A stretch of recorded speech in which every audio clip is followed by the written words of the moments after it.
Hello, sweethearts. Welcome to week 6 of the Nostalgalympics. This week, our very clever host, Xenototo, has pitted us against our rivals. So, for this week, I've chose my rival to be Mr. The Hutch, or Styles Rockman, or whatever the heck he goes as nowadays.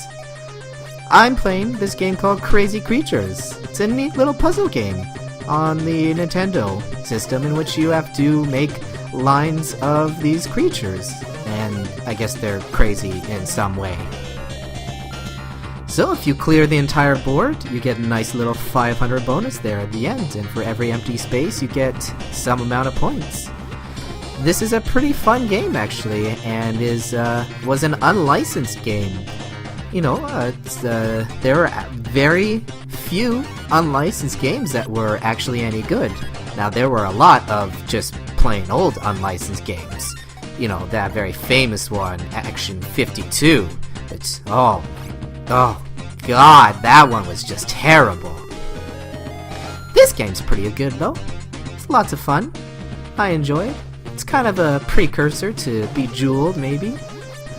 So, as you can see here, there's a little bit of strategy involved. What is a good thing to notice is when there's already lines of animals that are just ready for joining. All you have to do is just pick up one and the whole line will be completed. Another good strategy is to be able to recognize when there are diagonals, because those ones are not always easily apparent. And so, let's talk a little bit about the Nostalgalympics and our good buddy rival, Mr. The Hutch. He had quite a good run at this game for the Let's Play Olympics number 2. He actually scored the highest, narrowly beating out the Let's Play powerhouse Rainiac with a very impressive score of some number. I don't actually remember what it was. And as everybody knows, the Hutch hosted the Let's Play Elimination Challenge, in which I did not compete, but I was actually a judge in. It was a pretty interesting idea. I think it was, it was pretty interesting to watch. So we have here, as you can see, we start with each new level, we get more and more creatures that are really crazy, and we have to try and mash them up. Things don't get too complicated for now, but at this point it is very unlikely that you will be able to clear an entire board, so you want to, I guess, savor those moments early on. So the Nostalgalympics this time around is Xenototo's doing a pretty good job of keeping us all interested with his game choices. I definitely applaud a lot of the choices, and it's a pretty interesting idea, to go back and to all the other Let's Play competitions and see, what we can take from them. So, as we saw, we were to choose who our Let's Play rival was, and we had to play a game based on what they scored the highest on during the Let's Play Olympics 2. And Mr. The Hutch scored the highest on this game, Crazy Creatures, Actraiser, and also Special Cybernetic Attack Team. They were all pretty good games, but I decided to go with Crazy Creatures, just cause, I'm a pretty crazy guy myself. It's probably best if you just ignore that noise. So, as you see here, we start getting into now these things. They have to be matched 4 at a time. And this is where it really comes into handy to be able to recognize where there are lines that are already made. Because if the entire screen fills, you will lose. Now, I've yet to see this happen, but you definitely don't want to you definitely don't want to get knocked out if you're trying to go for a point challenge. So, as you can see here, as you can probably hear, I've already made, there's no music, so I've made my own special little playlist here of chiptunes, some nice music. You don't just want to listen to the same old nothingness that's pretty boring, I think. Now we start getting into a little bit more difficult territory. There are these question marks. What these question marks kind of act as bombs. And there are a few places that we want to put them. But the problem is, as soon as you pick them up, they will explode. So you have to be absolutely sure that you want to put them wherever it is that you're putting them. Now, as you can see here, we run into a little bit of a challenge where everything requires four items to make a line. And as you can see here, the middle block is only 3 items high. So we have to do a little bit of maneuvering.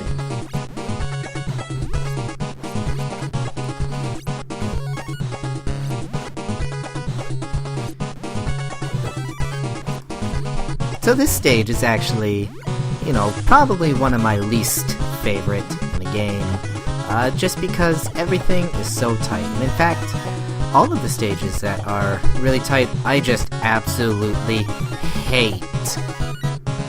Ugh, don't even get me started about these stages. But sometimes you get lucky, and that's kind of a really big factor in this game. Everything is random. And, one important thing that I forgot to mention is that you cannot swap things. So, for example, if you have your books or these mouths, you can't pick up and drop something at the same time. Like any other good puzzle games. So this was a pretty interesting choice for, the Hutch to do quite well at, because he has expressed his distaste for puzzle games, with especially for Tetris. I'm not really sure what his problem is. Perhaps he had a bad childhood memory. Now this stage is definitely one of the hardest. As you can see, the sides are really blocked up, and in fact, it's not even worth it to try and clear them. Everything that happens in this stage pretty much happens in the middle here.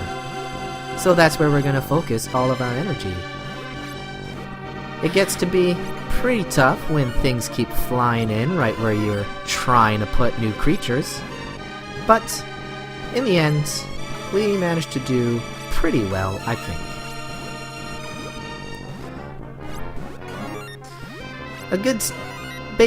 My basic strategy here is to just line up all the creatures and try and take them on all one at a time. There's not really much else that you can do with this stage, just because of how tight everything is. It's very nasty.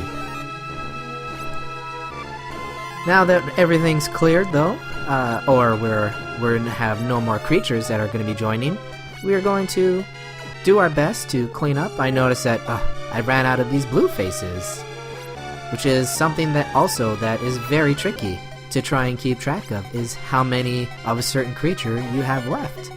Because you definitely don't want to be left with no creatures left to complete your circuit. Now this is one of my favorite stages. This stage, although it's very tight, things come on very slowly and you have quite a lot of time to think about all of your moves and to make some pretty interesting lines. I like to make a lot of diagonals in this one, just because I think they're very pretty. And it makes me feel pretty clever, like a pretty smart guy. We have some more creatures that are introduced, like these clocks, and these kind of weird talking mouth things. I'm not really sure what they are. And that's that's pretty much this stage.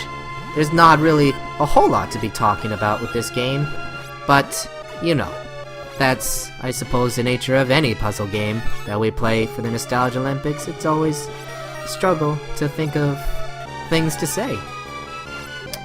So let's talk a little bit about this Nostalgalympics. We had a pretty good week last week, and in fact, we've been doing pretty well for this whole week. As you know, I have been traditionally scored not in first place. Let's just say that I feel that the judges are somewhat eclectic in their choices. Maybe I'm just biased about myself. I think that I'm a pretty good LPer, but sometimes these challenges, they just get to me.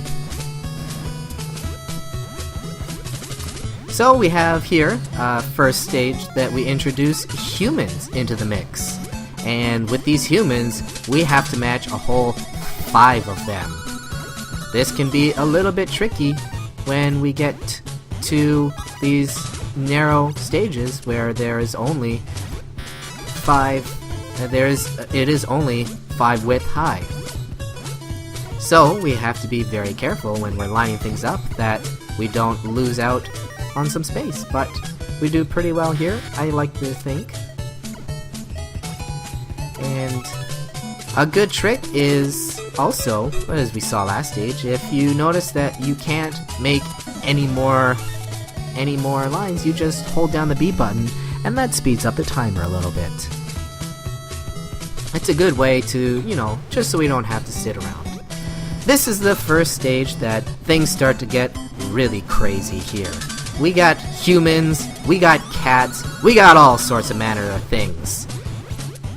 It takes a keen eye to be able to figure out everything that's going on, and to be able to find where the matches already are. Things can get pretty hectic here, but that's okay. And, the game will do things like that to you, where you think that you have a spot, and then it just takes it right from you. But, as long as we don't let the screen fill up, we're gonna be okay. We're not gonna lose a wave. Now, the game says that if you let the screen fill up, that you lose, but this is something that I've never really seen happen before.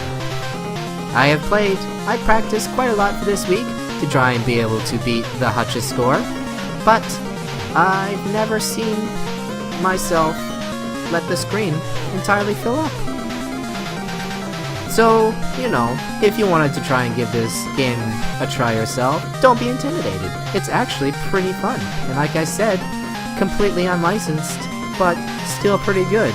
I know that seems like a bit of an oxymoron, but, well, I guess that's just the way life is sometimes.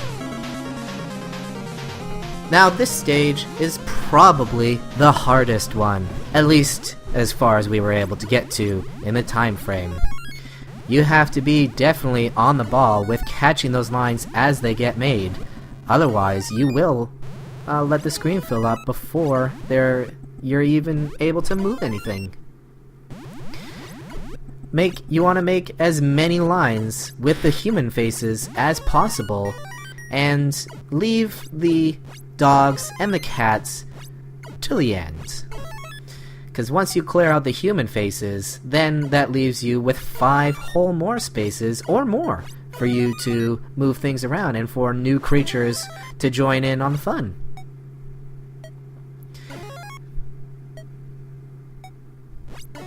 So, this is just about all that we can do for this stage.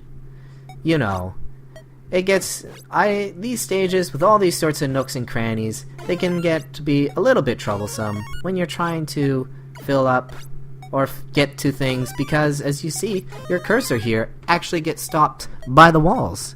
You can't move through the walls.